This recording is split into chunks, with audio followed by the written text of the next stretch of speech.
चलिए आइए, back to back हमारे पास टीसीएस एनक्यूटी के सवाल आपको वीडियो के माध्यम से मिलते जा रहे होंगे। शॉर्ट वीडियो बनाकर हम लोग सवालों को डिस्कस कर रहे हैं, ठीक है। अगला सवाल कोऑर्डिनेट ज्योमेट्री पे बेस्ड है। कोऑर्डिनेट ज्योमेट्री का बढ़िया कॉन्सेप्ट आप इस वीडियो में देखने को मिलेगा आपको, ठीक है।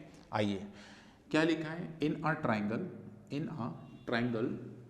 रेक्टेंगुलर ट्राइंगल कोऑर्डिनेट सिस्टम, मतलब कोऑर्डिनेट सिस्टम आपके पास है जिसे हम कोऑर्डिनेट ज्योमेट्री भी कह सकते हैं। The area of triangle whose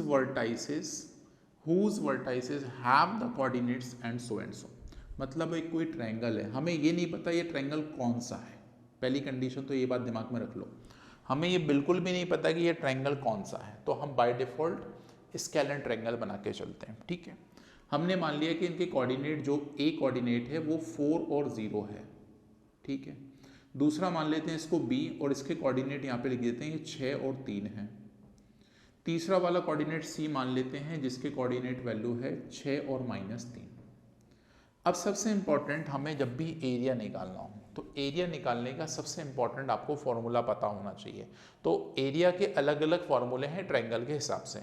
right angle है तो अलग एरिया का फॉर्मूला लगेगा, आइसोसेलेस ट्राइंगल है तो अलग लगेगा, स्केलेन ट्राइंगल है तो अलग लगेगा, राइट। सबके अलग अलग ट्राइंगल्स के फॉर्मूले होते हैं। तो अब पहले ये चेक करते हैं कि ट्राइंगल है कौन सा। तो सबसे पहले हम एक काम करते हैं, ये लंबाई निकालते हैं। तो सबसे पहले हमें डिस्टेंस का फॉर्मूला पता होना चाहिए। जैसे मान लो मुझे ए बी डिस्टेंस निकालना है, तो ए बी डिस्टेंस का फॉर्मूला क्या होगा, राइट। यदि मैं थोड़ी देर के लिए, यदि मैं इसको दूसरी भाषा में लिखूं, तो यदि मैं इसको मान लूं कि ये x1 और y1 इसके कोऑर्डिनेट हैं, और इसके कोऑर्डिनेट मान लूं मैं x2 y2 हैं। मैं पहले फॉर्मूला आपको लिख के बताता हूं, ठीक है।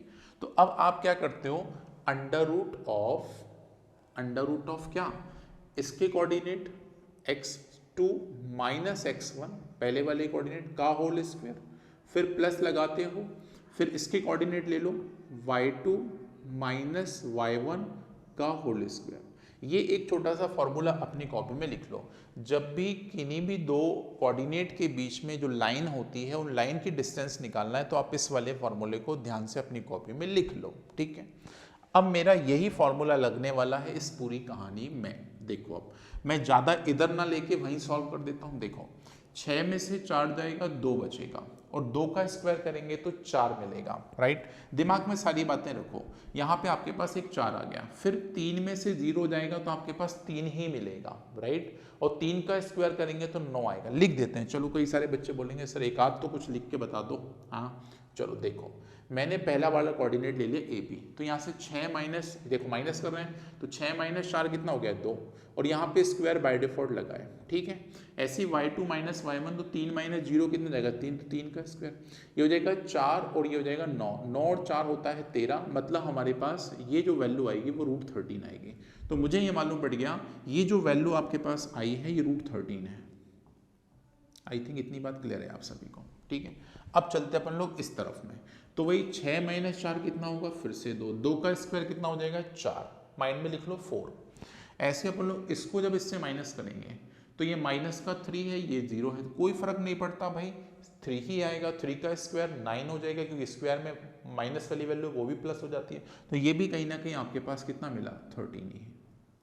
तो मुझे थोड़ा सा संदेह हो गया कि यदि दो साइडें बराबर हैं तो या तो कंडीशन हो सकती है कि तीसरी बराबर हो जाए, या फिर तीसरी बराबर नहीं है। तो दो ट्रायंगल मेरे दिमाग में आ गए, या तो ये स्केलर ट्रायंगल, सॉरी स्केलर नहीं बोलते हैं, इक्विलेटरल ट्रायंगल बोल सकते हैं, या फिर आपके पास आइसोसेलेस ट्रायंगल बन सकता है। देखो ये थॉट से जो आपके माइंड में चल रहे हैं, मैं उसको भी बोल के बता रहा हूँ, ठीक है। आप सुनो, इसको निकालते हैं। तो 6 में से 6 जाएगा तो 0, 6 में से 6 जाएगा तो 0, 0 का स्क्वायर 0 ही होने वाला है। ऐसे यहाँ पे देखो 3 माइनस 3, तो भाई माइनस माइनस प्लस हो जाएगा, तो जाएगा 6, और 6 का स्क्वायर करेंगे 36, तो अंडर रूट के अंदर 36, इसका मतलब बाहर निकलेगा तो ये कितना हो जाएगा, 6। लो भाई, पिक्चर हो गई पूरी क्लियर, पिक्चर हो गई पूरी क्लियर। तो ये ट्रायंगल कौन सा है जिसके दो साइड्स इक्वल हैं, तीसरा नहीं है, तो इसको बोलते हैं आइसोसेलेस ट्रायंगल, समद्विबाहु त्रिभुज। हिंदी वाले बच्चे खुश हो जाते हैं यदि मैं हिंदी में बोलता हूं तब, राइट। तो ये आपके पास कौन सा ट्रायंगल है, आइसोसेलेस ट्रायंगल, आइसोसेलेस ट्रायंगल, इसका नाम आ गया आइसोसेलेस ट्रायंगल। अब मुझे एरिया निकालना है, तो आइसोसेलेस ट्रायंगल के एरिया क्या होता है जल्दी से बताओ मुझे, किसको पता है? इसको हटा दे भाई, ये तो हमारे कुछ काम का है ही नहीं, है ना। लेकिन हाँ, इस फॉर्मूले को लिख लेना। अब मैं अगला फॉर्मूला लिख रहा हूँ। देखो यही चीजें होती हैं जब आप रैंडम क्वेश्चंस करते हो, तो कॉन्सेप्ट्स आपके बैक टू बैक आते जाते हैं। जैसे इस सवाल को कर रहे हो तो आप दो दो कॉन्सेप्ट सीख के चल रहे हो, क्या कि लाइन के बीच का डिस्टेंस निकालना, तो ये वाला फॉर्मूला याद हो गया, राइट। ये रिवीजन का सबसे अच्छा तरीका है। आप ये शॉर्ट वीडियो अलग से देखना चालू करिए, जितने भी मैं टीसीएस एनक्यूटी के बना रहा हूँ, ठीक है, ध्यान से सुनो।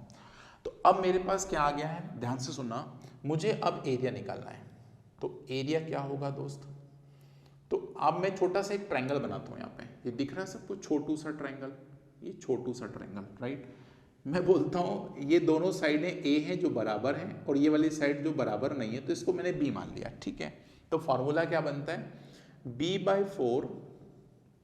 b/4 under root of 4a² minus b²। तो ये फार्मूला आप लोग सभी लोग अपनी कॉपी में ध्यान से नोट डाउन करके लिख लें।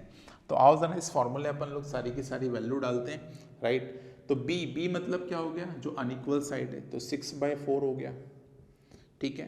अंडर रूट ऑफ यहाँ हो जाएगा 4 इंटू कितना हो जाएगा, तो a मतलब जो इक्वल साइड है, तो यहाँ हो जाएगा स्क्वायर मतलब हो जाएगा 13 हो जाएगा, माइनस b मतलब कितना है 6 मतलब 36 हो जाएगा।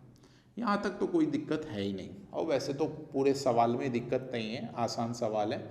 अच्छा सॉल्व करें तो देखो 13 चौके 52 हो जाएगा, राइट। 13 चौके कितने हो गए, 52 हो गए, और 52 में से यदि हम 36 घटा दें, 52 में से कितने घटा दें, 36 घटा दें, तो अब आपके पास बचेगा कितना 16, और 16 का स्क्वायर रूट होता है 4, और ये 4 से 4 कट जाएगा, तो आपके पास आंसर कितना जाएगा 6।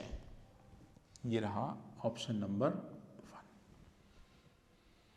दिख रहा है सब, ये सब कुछ दिख रहा है आप लोगों को, राइट। मैं कैमरे में देख लेता हूँ एक बार, हाँ दिख तो रहा है, ठीक है। चलो, तो मज़ा आया हो इस सवाल में, ये अच्छा सवाल है। कोऑर्डिनेट ज्योमेट्री जिन बच्चों ने आज तक नहीं पढ़ी है, वो इस सवाल के माध्यम से थोड़ा हिंट ले सकते हैं। जुड़ते हैं अगले वीडियो में कुछ और नए सवालों को लेकर। ये एक एक सवाल ये टॉनिक का काम करेगा, बूस्टर डोज का काम करेगा दोस्त। जीवन आगे चलाना है, अच्छी नौकरी चाहिए, तो भाई साहब पढ़ना चालू करिए, एक ही चीज़ है पढ़ना, ठीक है। मिलते हैं अगले वीडियो में, जुड़े रहिए तब तक maths by Anil sir YouTube channel के साथ। नए हैं तो सब्सक्राइब ज़रूर कर लीजिए। Thank you.